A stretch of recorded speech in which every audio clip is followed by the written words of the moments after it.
welcome back to my channel, Crystal Clear Curls. I am Crystal and I finally have a family name, and you all are the Jewels. So it's Crystal and the Jewels. Isn't that amazing?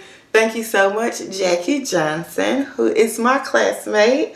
Hey girl, for helping me come, no, not for helping me come up with the name, for coming up with the name, and I love it. So Crystal and her Jewels, I love it. It is such an amazing family name.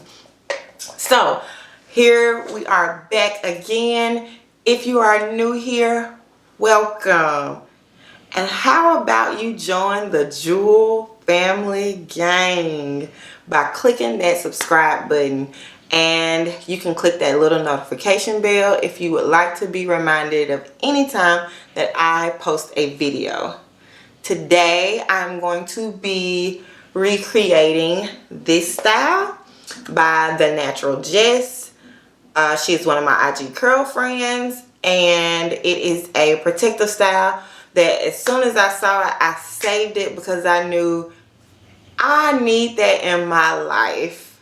I need it. I'm excited about it. So let's get started. So to do this protective style, I'm going to be using Ominira Naturals Ultimate Moisture.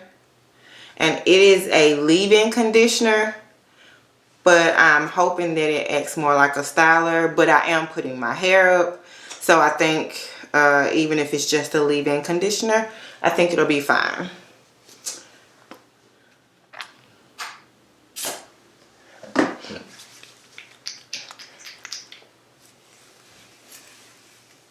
Oh yeah, it's thick enough to where I believe it could be a styler as well.